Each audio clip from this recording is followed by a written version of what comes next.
평안하셨습니까?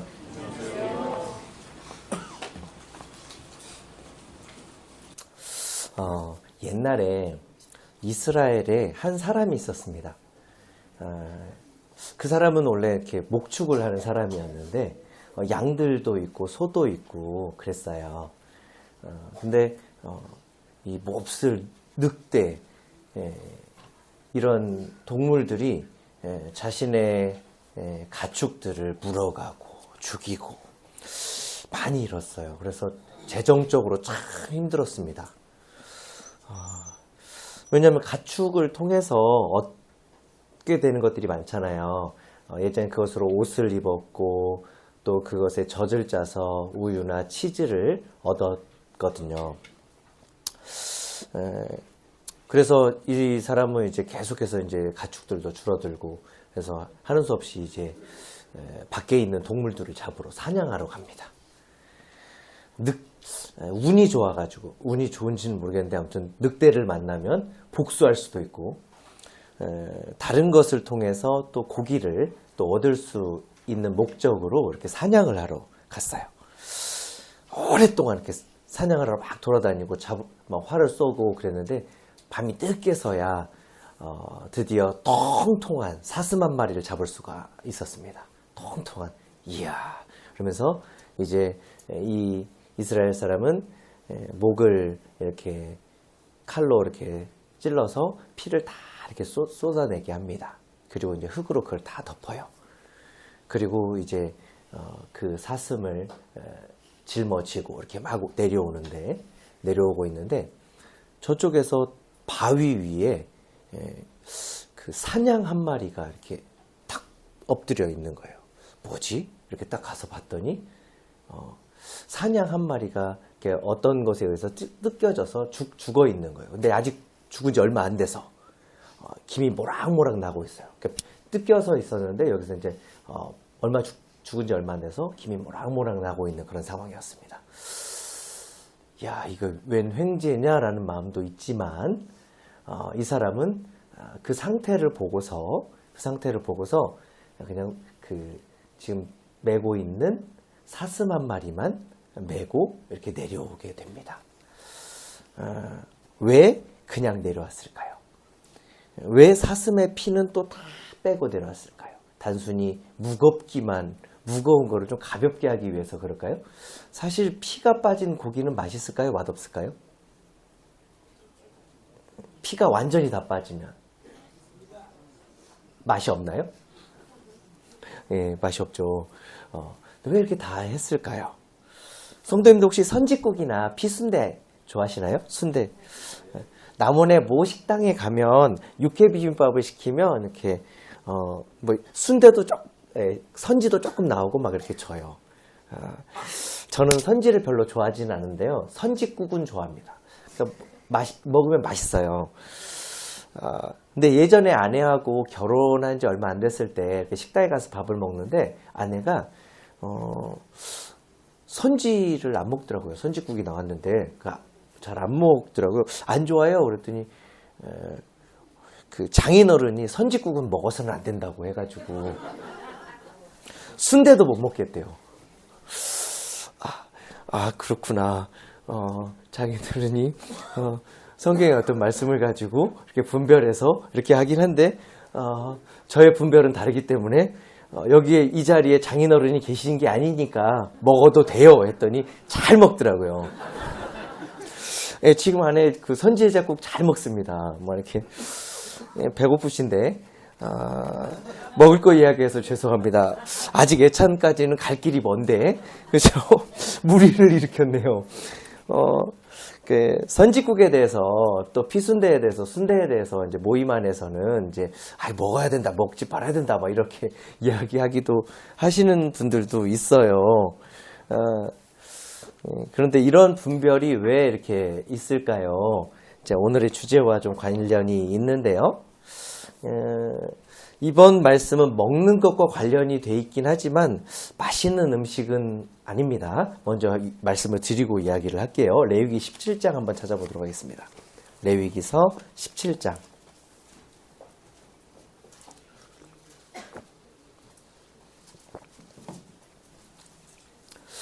네, 레위기서 17장, 그 구약 성경 172페이지입니다.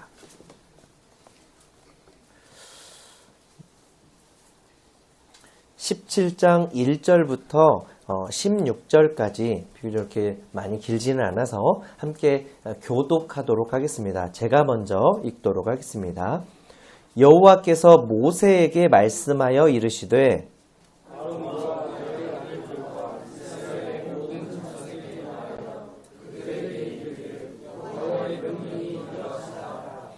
이스라엘 집의 모든 사람이 소나 어린 양이나 염소를 진영 안에서 잡든지 진영 밖에서 잡든지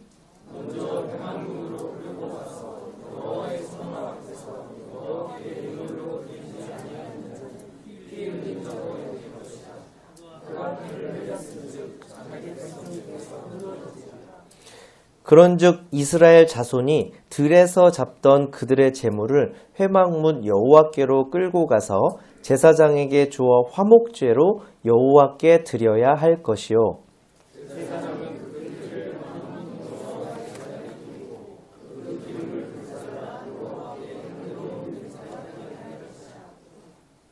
그들은 전에 음란하게 섬기던 순염소에게 다시 제사하지 말 것이니라.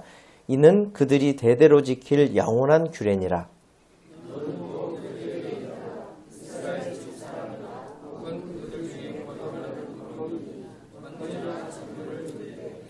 회막문으로 가져다가 여호와께 드리지 아니하면 그는 백성 중에서 끊어지리라.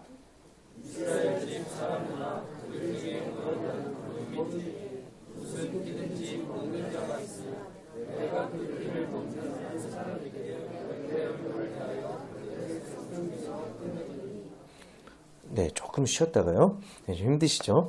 11절입니다. 육체의 생명은 피에 있음이라 내가 이 피를 너희에게 주어 제단에 뿌려 너희의 생명을 위하여 속죄하게 하였나니 생명이 피에 있으므로 피가 죄를 속하느니라.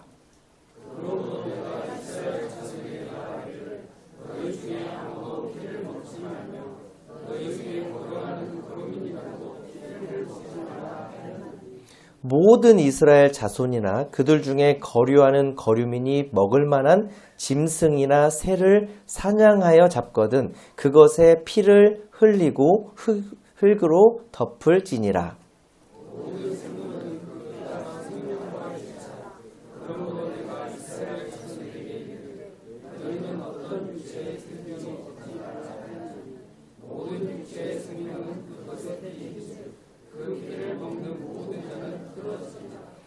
또 스스로 죽은 것이나 들짐승에게 찢겨 죽은 것을 먹는 모든 자는 본토인이거나 거류민이거나 그의 옷을 빨고 물로 몸을 씻을 것이며 저녁까지 부정하고 그 후에는 정하려니와.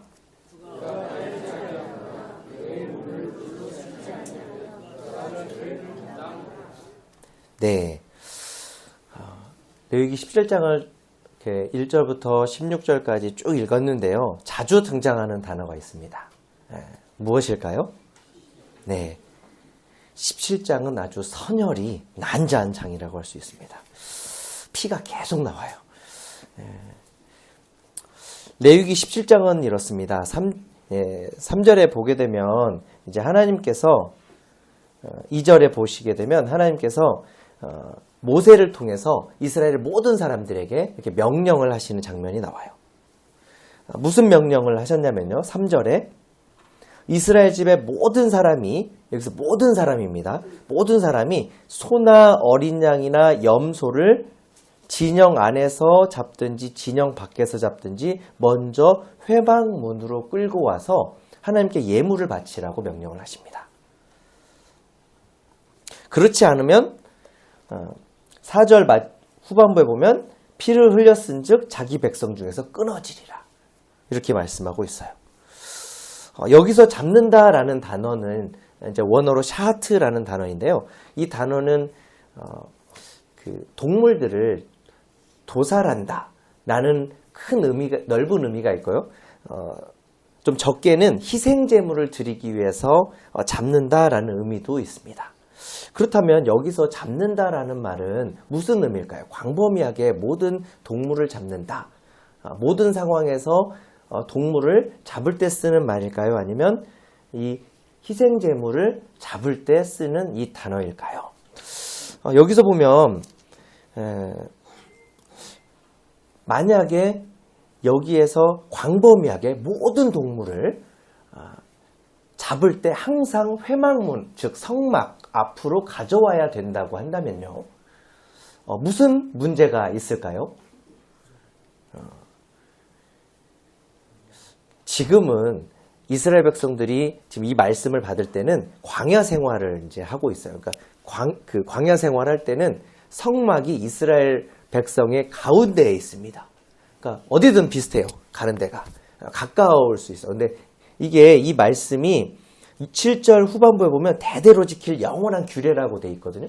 그러니까 계속 지켜야 되는 거예요. 이때만 잠깐 지키는 게 아니고 대대로. 근데 만약에 가나안 땅으로 들어가요. 가나안 땅으로 들어가면 성막이 이제 여러 군데에 있는데 여러 군데에 이렇게 옮겨 다녔었긴 했는데 실로라는 곳에 있었어요. 자, 그러면 실로라는 지역과 가까운 곳도 있고 먼 곳도 있습니다. 그죠?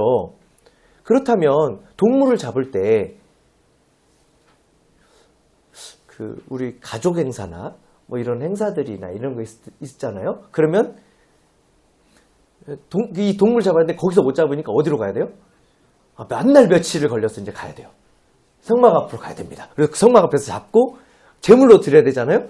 자, 몫이 다 있습니다. 하나님 몫이 있고 제사장 몫이 있고 이 몫이 있습니다. 그러니까 그 가족 어떤 모임이나 이렇게 가족이 많으면 많이 잡아야 돼요. 더 많이 갖고 가야 되겠죠. 막 이렇게 가야 돼요. 게다가 또 하나 문제가 뭐냐면 하나님께 드릴 제물은 어때야 됩니까? 흠이 있어도 됩니까? 아니면 흠이 없어야 됩니까? 흠이 없어야 돼요. 자, 그러면 이제 얘는 이제 잡아먹을 만해. 근데 좀 상처도 있고 좀 늙었어요. 그러면 이제 얘는 못 잡고 이제 토실토실한 것들만 이제 전혀 흠없는 것들만 갖고 가서 이렇게 드려야 되는 거잖아요. 그죠? 그러니까 이게 현실적으로 어떻습니까? 맞지가 않죠. 그래서 그 성경학자들은 여러 가지 이렇게 분별을 하지만 저 개인적으로 분별을 할 때는 아마도 여기서 잡는다라는 의미는 광범위하게 잡는다 이런 의미가 아니고 또 여기에 이제 후반부에 보시게 되면 중반부에 그 5절에 화목제가 나오고 바로 이어서 그 다음에 이제 숫송아지, 순념소 17절에 보면 순념소의 제사를 지냈다라는 어떤 그런 내용들을 보면서 아마도 여기 잡는다라는 의미는 희생제물을 잡을 때 쓰는 단어로 보입니다. 그래서 하나님께서 여기서 말씀하셨을 때 이 상황은 희생제물을 바치려고 한다면 모든 이스라엘 백성들이 희생제물로 특별히 화목제물을 먼저 언급하셨는데요. 화목제를 드리려고 한다면 그 제물을 반드시 어디로 갖고 오라는 것입니까? 회막 앞, 회막 문 앞, 그죠? 성막 앞으로 가져와서 그곳에서 잡으라고 해야 된다는 것입니다. 왜냐면요, 그 5절에 보시게 되면 그런즉 이스라엘 자손이 들에서 잡던 그들의 제물을, 그러니까 어디서 잡았다는 거예요? 들에서 막 잡았다는 거예요. 예전에 보면 들에서 막 잡았다는 거예요. 근데 이제 그러지 말고 성막이 세워졌으니까 그러지 말고 어디로 갖고 오라고요? 성막 앞으로. 제물을 잡으면 뭐가 흘려져야 될까요? 피가 흘려져야 됩니다. 그 피를 이제 6절에 보게 되면 여호와의 어디에 뿌립니까? 제단에 뿌려요. 제단에 뿌려야 되니까 들에서 잡게 되면 그것을 또 가지고 오고 막 여러 가지 일들이 발생하고 어떻게 될지 몰라요. 그죠? 그리고 피를 들고 가다가도 예전에 우스갯소리로 그런 말씀 많이 하시잖아요. 아버지가 막걸리 받아오라고 막 했을 때 처음에 어린 아들을 시키는 거예요. 막걸리 받아와라. 그랬더니 막걸리 너무 더웠고 힘들고 근데 한 모금 하니까 되게 좋고 계속 먹다 보면은 또 어때요? 예, 가벼워지고 좋고 이렇게 하는 거예요. 그죠? 그것처럼 피를 들고 가다가 너무 무거우니까 좀 부을까? 막 이렇게 할 수도 있죠. 여러 가지 상황들이 발생할 수 있습니다. 그래서 항상 하나님께서 여기에서 말씀하시는 것은 그 피가 그 회막문 앞에서 흘려져야 되고 그 피를 바로 받아다가 제단 앞으로 가서 거기에서 뿌릴 수 있게끔 그것을 말씀하고 있어요. 7절에 보게 되면 그들은 전에 음란하게 섬기던 순념소에게 다시 제사하지 말 것이니라. 이스라엘 백성들이 전에 뭐에게 지금 제사를 드렸다는 거예요? 순념소에게 제사를 지냈다는 거예요. 지난주 말씀에 조금 심령이 저도 이렇게 보면서 되게 상했는데 염소 막 뿔 모양의 어떤 따라하기도 막 싫네요. 막 싫어지는데 바포맷이라고 하는 그 화면 보셨죠? 염소, 순념소 그런 순념소를 그 우상으로 섬기는 것이 굉장히 오래 전에부터 있었다는 것을 알 수가 있는 거예요. 이 말씀을 통해서. 그 이스라엘 백성들이 지금 어디에서 지금 나온 거죠? 좀 전까지 어디에서 지금 노예 생활을 했었죠? 애굽에서. 근데 애굽의 그 우상들은 모습들이 동물 모양이에요. 동물 모양의 우상들을 막 놓고 막 섬기는 거예요. 그래서 하나님께서도 10가지 재앙을 내리신 것들도 다 동물과 연관이 있는데 그것에 하나님께서 심판을 하셨던 거거든요. 그래서 그것에 영향을 많이 받아서 동물들에 대해서 동물을 우상으로 섬기는 데서 전혀 이상하지 않고 전혀 어떤 생소하지 않은 그런 상황인 거예요. 그리고 이 제사를 화목제를 아무 곳에서나 드리거나 아무 곳에서나 이 제물을 잡을 때 문제가 발생할 수 있는 거예요. 아까도 그냥 피를 가져다가 이렇게 귀찮으니까 뿌릴 수도 있는 문제도 발생할 수 있지만 여기서처럼 순념소에게 우상에게 먼저 제물을 드리고 회막문으로 가져올 수가 있는 거예요. 양다리인 거죠. 양다리. 예전에 이런 우상을 섬겼던 가장 큰 이유는 그 우상에게서 어떤 힘을 얻게 하기 위해서 그런 거예요. 그러니까 미신이죠. 이 우상에게 우리 예전에 많이 그랬잖아요. 뭐 이렇게 어디에 사당에다가 이렇게 밥 주면 복을 받는다. 이런 것이 많은 시대에 많은 나라의 많은 지역에서 동일하게 하고 있었던 그런 우상 숭배의 모습이었어요. 그런 모습들을 가지고 있었기 때문에 하나님께서는 그것을 언급하시면서 이 화목제물, 특별히 이 화목제물을 언급하실 때 이렇게 제물을 반드시 회막문 앞에 와서 잡을 것을 말씀하고 있습니다.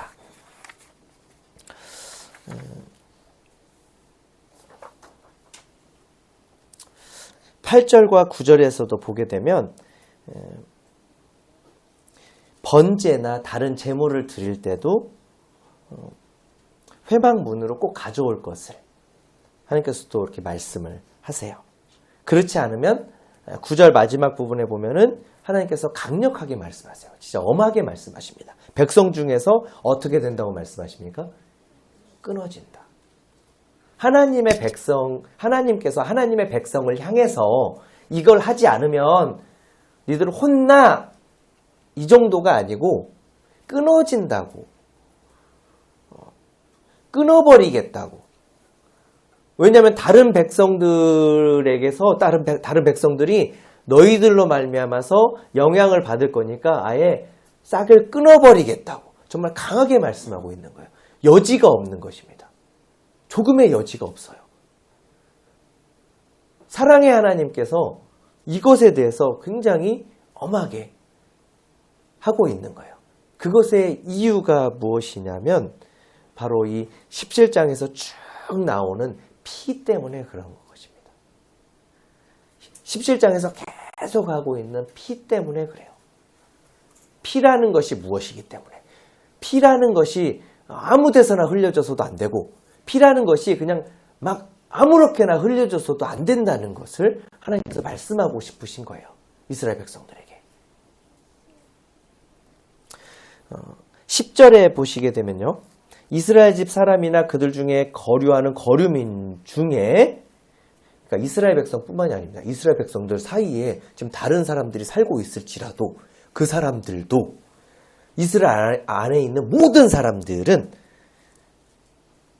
무슨 피든지 먹는 자가 있으면 내가 그 피를 먹는 사람에게서 내 얼굴에 대하여 그 백성 중에 끊으리라. 피를 어떻게 하라고요? 먹지 말라고 하시는 겁니다. 그러니까 이스라엘 안에 있으면 하나님을 믿지 않은 사람일지라도 그곳에서 피를 먹는 거 보고 있으면 죽게 되는 거예요. 왜 그러냐면, 왜 이렇게 하나님께서 이렇게 말씀하시냐면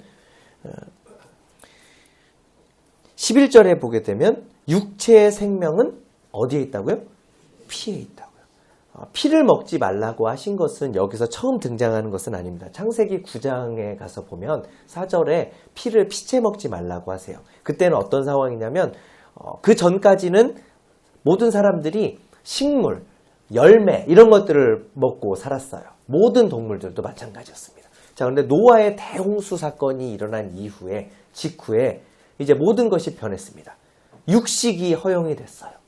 육식 동물들도 이제 그때부터는 육식을 먹겠죠. 그죠? 그래서 그때 하나님께서 사람들에게 피채 먹지 말라. 이렇게 말씀하십니다. 누구에게요? 사람들에게 말씀하셨습니다. 육식 동물들에게 피채 먹지 말라고 하면 어떻게 될까요? 악 물고 피 흘리기까지 다 기다렸다가 그래야 되잖아요. 그죠? 정말 가혹하죠. 동물들에게 하지 않고 사람에게, 그리고 사람이 사람에게 피를 흘리는 것은 굉장히 옳지 못한 일이라고 강조하시면서 창세기 9장에 이렇게 말씀을 하시는데요. 여기에서 보면은 레위기 17장 11절에 이 피 안에 육체의 생명이 들어있다. 근데 또 말씀하시는 게 뭐냐면, 내가 이 피를 너희에게 주어 제단에 뿌려 너희의 생명을 위하여 뭐 하게 하셨다고요? 속죄하게 하셨다고. 생명이 피에 있으므로 피가 죄를 어떻게 한다고요? 속한다. 피가 죄를 속한다라는 이 하나님의 원리가 여기에 처음 등장하게 됩니다. 이 앞서서 16장까지, 레위기 1장에서 16장까지 여러 제사들이 등장을 했는데요. 그 제사들 가운데 그 제물들의 피가 드려지는 제사들이 있었어요. 자, 그런데 왜 피가 드려져야 하는지 설명을 안 해주셨어요. 하나님께서.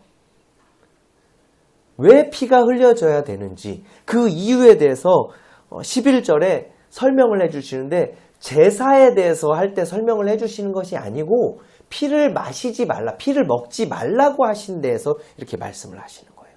피를 함부로 흘리지 말라, 이런 의미 속에서 피를 먹지 말라, 피를 함부로 흘리게 하지 말라라는 의미 속에서 하나님께서 피가 죄를 속하는 이 원리에 대해서 말씀하고 계세요.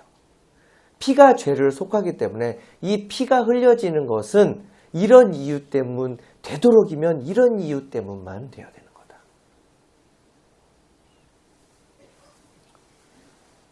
사람이 참 동물과 비교했을 때 동물이 더 잔인한 것처럼 보이죠. 동물들이 더 잔인한 것처럼 보이잖아요. 그죠? 막 잡아먹고 막 어떻게 그래 막 이러잖아요. 그죠? 근데 사실 놓고 보면 사람이 더 잔인합니다. 사자 무리가 사냥을 하고 배가 막 불러요. 이렇게 있습니다. 쉬고 있습니다.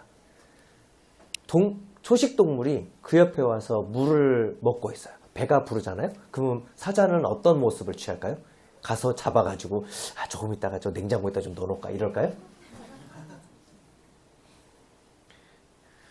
이렇게 개슴치레 뜨고 막 별로 신경도 안 씁니다. 자기는 너무 좋아. 꼬리 막 툭툭 치면서, 그죠? 서로 이렇게 장난하고 놉니다. 절대 안 그래요. 자기가 채워지면 하지 않습니다. 그런데 사람은 그렇지 않은 것 같아요. 그냥 화가 나면 찌르고, 화가 나면 죽이고, 화가 나면 때리고. 그렇죠.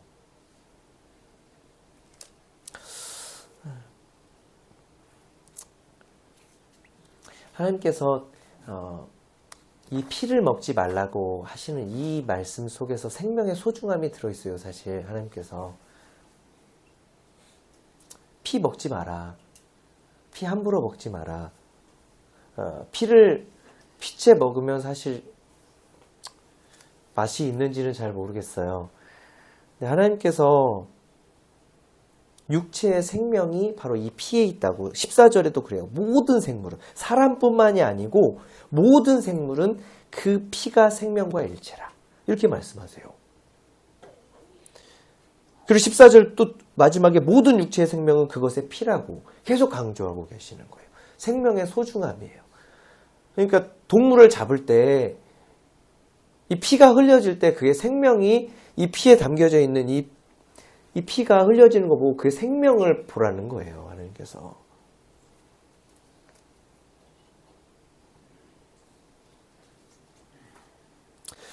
속죄 제사에 있어서 왜 피가 필요한지 하나님께서 여기에서 그 원리를 말씀해 주셨는데요. 히브리서 9장 22절에 율법을 쫓아 거의 모든 물건은 피로써 정결케 된다고 그랬거든요. 피 흘림이 없은즉 사함이 없다 이렇게 말씀하세요. 여기서 이런 말씀들은 희생제물, 동물의 피를 말씀하고 있지만요. 동시에 십자가 위에서 모든 사람들을 위해서 모든 사람들의 죄를 짊어지고 그 죄를 속하기 위해서 흘리신 예수 그리스도의 피를 상징해요. 예수 그리스도께서 피를 흘리셔야 했던 이유, 피를 흘리면서 돌아가셔야 됐던 이유를 그냥 보여주시는 말씀입니다. 다른 죽음도 많잖아요. 목에 졸리는 죽음도 있고 많은 죽음도 있잖아요. 근데 그게 아니고 피를 흘려서 십자가에서 달려서 모든 피를 자신의 모든 피가 다 쏟아져야 하는 그 이유에 대해서 말씀해 주는 그런 말씀이거든요. 피가 죄를 속하는 이 하나님의 원리 때문에 그래요. 생명으로 생명을 갚는 겁니다. 모든 것에는 그 값이 있어요. 모든 것에는 값을 매깁니다. 하나님께서도 그 모든 것에 값을 매기시는 거예요. 하나님의 공정한 기준에서 값을 매기시는데요. 우리의 생명의 가치를 만드실 때 이제 어떻게 하냐면 예수 그리스도와 동일하게 이제 해주시기 위해서 예수 그리스도가 피를 흘리셨던 거예요. 우리에게 값을 매기는 거예요. 하나님을 거역하고 하나님을 멀리했던 우리들을 향해서 그 사랑을 품으시고 자기 아들 예수 그리스도를 보내셔서 십자가의 피를 흘리게 하셨습니다. 그 피로 말미암아서 우리가 하나님이 보시기에 예수 그리스도와 똑같은 그런 가치를 지닌 존재가 된 거예요.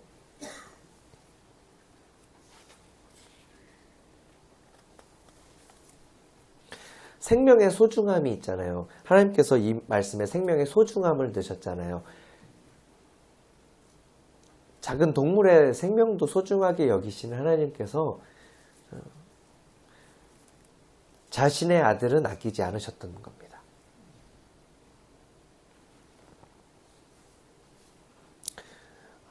자신의 아들은 안 중요하셔서 그러셨을까요? 그 생명이? 그것을 보면서 우리는 어떻게 생각하냐면, 우리의 생명이 그만큼 하나님께서 중요하게 생각하시는구나. 이렇게 생각하게 돼요. 예배 시간에 그랬잖아요. 한 형제님이 그랬잖아요. 은혜라고. 이게 모든 것이 은혜라고. 근데, 이걸 그냥 당연하게 생각하고 이렇게 살아가고 있는 자신을 보게 돼요. 제 자신을.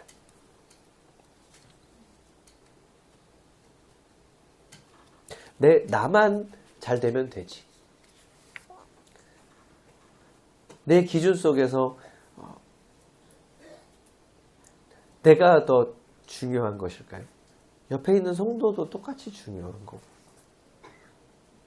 지금은 하나님을 믿지 않지만 하나님을 받아들일 수 있는, 하나님께서 사랑하시는 그 가치, 정말 악한 사람일지라도 하나님께서는 그를 사랑하시고 그를 위해서 예수 그리스도를 보내셨던 거예요.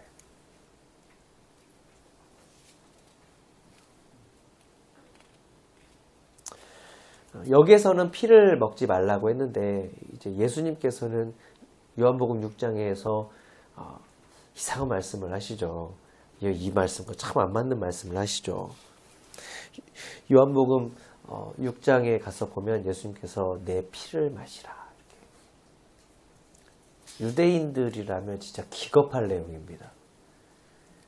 유대인들이 거기에서 보면은 이 요한복음의 말씀을 보면 기겁할 내용이에요. 그래서 요한복음은 그 성도들에게 하는 복음인 것 같아요. 야, 아무것도 안 돼 있는 상태에서 막 요한복음을 읽히면 갑자기 내 피를 먹으라고 하니까요.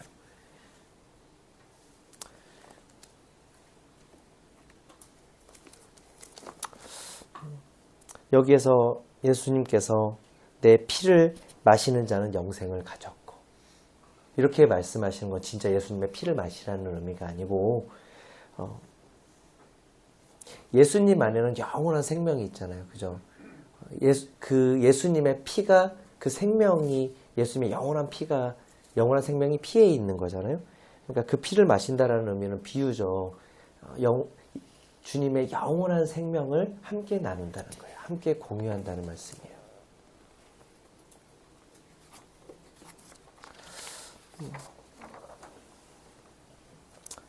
11절을 사이에 두고 10절과 12절에서는 계속해서 피를 먹지 말라고 이렇게 강조하십니다. 13절에 보게 되면 앞서서 이렇게 이야기를 통해서 얘기를 드렸는데요. 만약에 사냥을 하게 되면 그 고기의 피를 어떻게 합니까? 피를 다 빼야 됩니다. 피를 다 흘려야 돼요. 그죠? 그리고 그 피를 어떻게 합니까? 흙으로 덮습니다. 네, 죄송합니다. 흙으로 덮어요.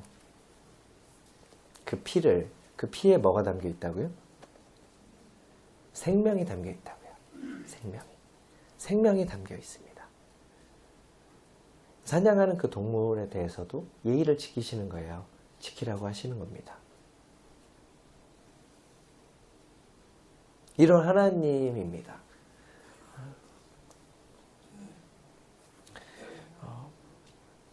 그리고 15절에 보게 되면 스스로 죽은 것이나 들짐승에 찢겨 죽은 것을 먹는 모든 자는 중반부에 보면 저녁까지 부정하다고 돼 있어요. 그러니까 먹으라는 얘기입니까? 먹지 말라는 얘기입니까? 먹지 말라. 진짜 어쩔 수 없이 진짜 먹을 게 너무 없어가지고 먹으면 죽을 것 같아서, 혹시 이런 것들을 안 먹으면 죽을 것 같아서 이런 것들을 먹었다고 한다면 몸을 씻고 저녁까지는 격리하고, 부정하니까 격리하고 그 후에 정하게 될 거다. 하나님께서 이렇게 말씀하고 계십니다. 그래서 앞서 말했던 그 이스라엘 사람은 그 사슴은 피를 다 빼고 흙으로 덮고 들고 오면서, 사냥은 너무 아깝지만, 진짜 너무 아깝지만, 이 고기를 더 얻을 수 있는, 너무 아깝지만 놓고 이렇게 내려왔다는 거예요. 말씀에 순종했던 이스라엘 백성이죠.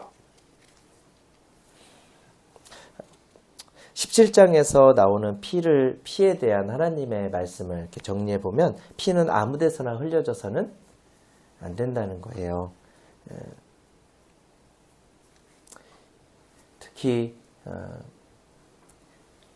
희생제물의 피는 반드시 회막문 앞에서 드려져야 된다는 것입니다. 그리고 오직 하나님께만 드려져야 됩니다. 그래서 피는 따라서 먹지 말아야 된다는 것을 말씀하고 있어요. 이어서 레위기서 18장은 관계에 대한 말씀입니다. 1절부터 5절까지 제가 한번 읽도록 하겠습니다. 여호와께서 모세에게 말씀하여 이르시되 너는 이스라엘 자손에게 말하여 이르라. 나는 여호와 너희의 하나님이니라. 너희는 너희가 거주하는 애굽 땅의 풍속을 따르지 말며 내가 너희를 인도할 가나안 땅의 풍속과 규례도 행하지 말고 너희는 내 법도를 따르며 내 규례를 지켜 그대로 행하라. 나는 너희의 하나님 여호와이니라. 너희는 내 규례와 법도를 지키라. 사람이 이를 행하면 그로 말미암아 살리라. 나는 여호와니라.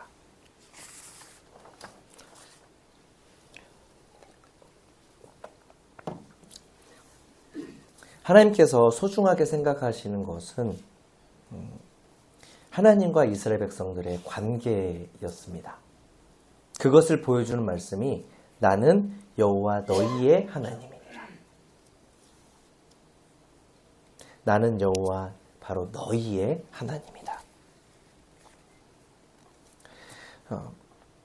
자신의 백성과의 관계를 너무나 소중하게 여기신 하나님께서 3절에 보시면 애굽 땅의 풍속을 따르지 말고 이제 앞으로 너희가 가게 될 가나안 땅의 풍속과 규례를 따르지 말라. 왜냐하면 그것을 따르는 순간 누구와의 관계가 깨지게 된다는 겁니까? 하나님과의 관계가 깨지게 된다는 거예요.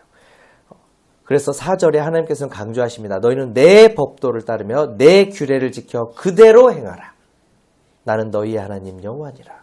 이렇게 말씀하고 계세요. 5절에서도 너희는 내 규례와 법도를 지키라. 사람이 이를 행하면 그로 말미암아 어떻게 된다고요? 살리라. 진짜 사는 겁니다. 이 말씀이 지금 우리에게도 적용이 될까요? 네. 하나님께서는 우리를 사랑하셔서 아들 예수 그리스도를 통해서 하나님과 관계를 맺게 하셨어요. 끊어진 관계가 회복이 됐습니다.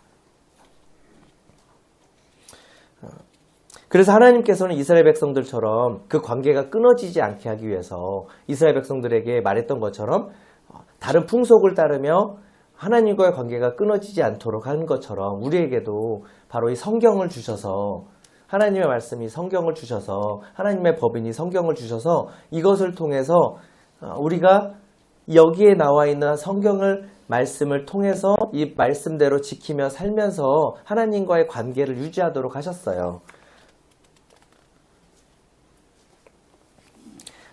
18장 6절 이하에 계속해서 나오는 내용이 무엇일까요?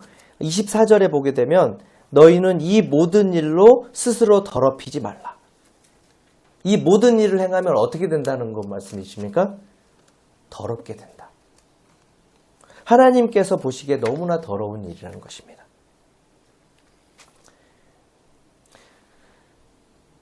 앞으로 가게 될 가나안 풍속들이 이런 풍속들이 있었던 거예요. 24절 중반부에 보면 내가 너희 앞에서 쫓아내는 족속들이 즉 가나안 땅에 살고 있는 사람들이 이 모든 일로 말미암아 더러워졌대요. 지금 이것을 하고 있대요. 이 모든 악한 일들을 하고 있대요. 그래서 어떻게 됐냐면 25절에 그 땅도 더러워졌대요. 도대체 6절 이하에 나오는 내용이 무엇일까? 바로 근친상간의 죄, 이웃의 아내를 탐한 죄, 동성연애, 우상숭배로 자신의 자녀를 불로 이렇게 지나가게 몰래게게 주는 죄, 수간, 짐승과의 관계죠. 이런 너무나 지금 우리가 제가 말하기에도 너무나 부끄럽고 듣기에도 너무나 추악한 너무나 더러운 거 아니에요? 이런 것들은 가정의 관계를 이어주는 걸까요? 끊어지게 만드는 것일까요? 끊어지게 만드는 거예요. 근친상간을 하면 어떻게 가정이 세워집니까? 불륜을 저지르면 어떻게 부부관계가 계속될 수가 있겠어요? 동성연애를 하면 어떻게 가정이 세워질 수가 있겠습니까? 이 악한 죄들이 이제 하나님의 백성이 가게 될 가나안 땅에 하고 있는 모습들이에요. 그래서 하나님께서 명령을 하시죠. 그 가나안 백성들을 절대로 생명을 소중하게 생각하시는 하나님께서도 그것은 못 보셨던 거예요. 그들을 다 진멸하라고 하세요. 하나도 남김없이.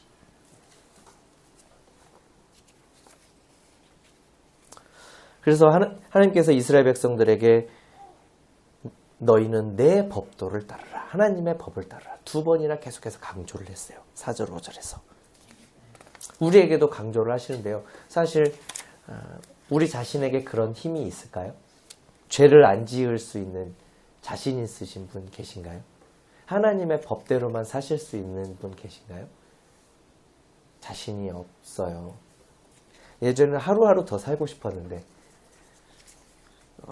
더 자신이 없어지는 거예요. 잘 살 자신이 없어요. 근데 하나님께서는요, 그런 저희들을 너무나 잘 알고 계셔가지고 구원받을 때 저희에게 부어주시는 영이 있습니다. 누구십니까? 성령님이 계세요.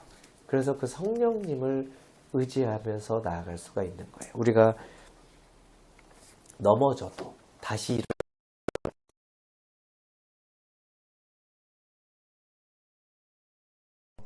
말씀해 주시고, 그래서 그 성령님을 통해서 우리가 힘을 얻고 죄를 이길 힘이 생기는 것입니다.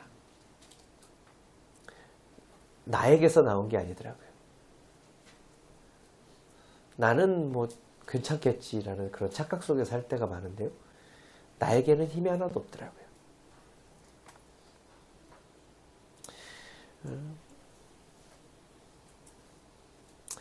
18장에서 나왔던 온갖 성적인 부도덕한 이런 죄들을 이길 수 있는 힘은 하나님의 말씀, 그리고 그 하나님의 말씀을 통해서 우리 안에 있는 성령님의 힘을 통해서 가능합니다. 하나님께서는 이스라엘 백성들에게 말씀하시죠. 나는 여호와 너희의 하나님이니라. 나는 너희의 하나님이다. 왜 계속 이걸 강조하실까요? 함께 살고 싶으니까. 잘못하게 되면 이 관계가 끊어지니까요. 하나님께서 나의 법 아래서 같이 살자라고 말씀하시는 거예요. 이스라엘 백성들에게. 새로운 삶을 살자. 나와 함께 살자. 이렇게 말씀하시는 거예요. 하나님께서. 이스라엘 백성들이 얼마나 하나님을 실망시켰습니까? 근데 하나님께서는 어떠셨죠? 돌아오면 받아주셨잖아요. 하나님은 자신의 백성들과 함께 하시기 원하십니다. 그 관계를 너무나 맺고 싶어 하세요. 그래서 이스라엘 백성들에게 나는 여호와 너희의 하나님이라. 나는 여호와 너의 하나님이다. 너의 하나님이다. 너와 함께 살고 싶다. 그것을 지금 우리에게도 말씀하고 있는 거예요. 나는 너희의 하나님이다. 나는 너의 하나님이야. 그래서 나는 내 아들 예수 그리스도를 너희들에게 주었다. 바로 너와 관계를 맺고 싶어서, 너와 함께 살고 싶어서, 이런 하나님의 음성에 반응하시면서 힘있게 말씀에 순종하면서 살아가시는 성도님들이 되시면 좋겠습니다. 이상으로 말씀하시도록 하겠습니다.